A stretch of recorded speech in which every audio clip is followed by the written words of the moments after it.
I have a non-horror review for the Criterion release of Easy Rider. This is the ultimate 1969 countercultural road movie that put Dennis Hopper and Peter Fonda on the map in terms of Hollywood. It really set their careers in motion. It was made for $360,000 and it made $60 million.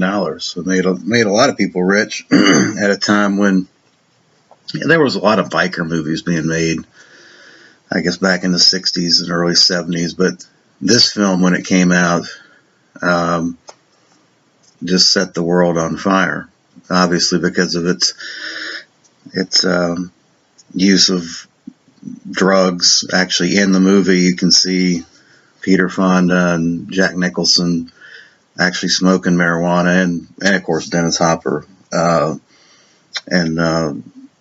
a lot of psychedelic type stuff that was part of the hippie culture back in the late 60s. And of course the ending is iconic, for an intro into the dim universe of the Vietnam War and going into the 70s, and so that the ending of Easy Rider, I think, played well into that transition from hippie love to war and the darker side of what occurred in the 70s with the Vietnam War and inflation and economic crisis, things like that. Watched in today's light. I was born in 65, so I kind of remember as a child some of this, but kind of watching it with today's eyes, it's not, it's a good movie, but I think it was one of those, again, kind of like MASH, and it was a movie caught a point in time, but really is not going to resonate at all with people born after late 70s. People born in the 80s and 90s and onward, they're not going to see what the big deal is with this. But watching it now, it's kind of it's a hippie countercultural drug movie, bikers, and a lot of the classic 60s songs. But the cinematography of the film is really impressive, and it's a beautiful display of the United States and the country as they traveled from California to New Orleans to go to Mardi Gras. The interesting tidbit: Dennis Hopper, of course, was totally loaded. This film, he fought. He and Peter Fonda came up with the concept and wrote the film, but he fought with everybody, including the cameraman. In New Orleans, I got into a big fight, and apparently the cameraman was going to walk off.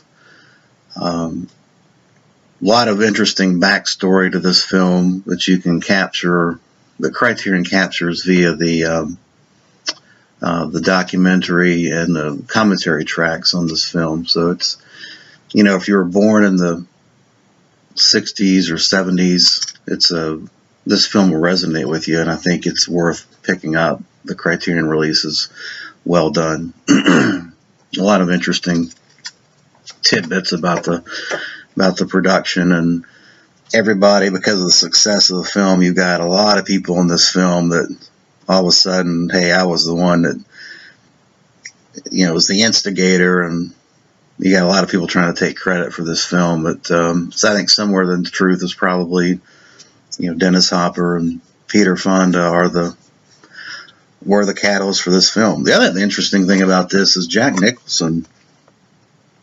I think he saved this movie. I mean, really, after 45 minutes of seeing some very cool bikes and, watching people smoke pot and things like that, it kind of run its course. I mean, the landscape, and it was beautiful, but okay, we're into this for 40 minutes. And then Jack Nicholson shows up, and I think he saves the movie from that point on. and probably saved his career. Apparently, he was actually looking to just not act anymore and just be a writer or a script writer. And I think this movie and the success of this movie helped reinvigorate his career. So, good movie, highly recommended non-horror movie, and appreciate you watching. Thanks.